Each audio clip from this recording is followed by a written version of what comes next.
Lové dans les bras de sa maman, Issa, 3 mois, est loin de s'imaginer qu'il est un miraculé. Pendant la grossesse, à l'échographie du 3e trimestre, une grosse masse est détectée au niveau de son cou. Dès qu'on m'a dit qu'il avait une tumeur, mon cerveau, j'ai été déconnectée. Heureusement qu'il y avait mon mari, du coup, qui était là pour me réexpliquer les choses. On entend tumeur, donc forcément, ça fait peur.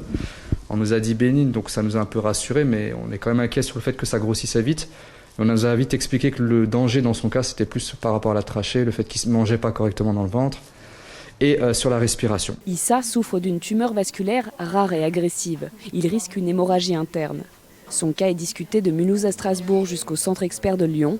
Un traitement est alors proposé à sa maman. C'est la première fois qu'une tumeur vasculaire comme ça est traitée de cette manière, effectivement par une thérapie dans laquelle la maman participe avant la naissance au traitement de son bébé par le fait que c'est elle-même qui reçoit le médicament qui passe effectivement à travers le placenta. Né le 14 novembre dernier, Issa a passé 3 semaines en réanimation.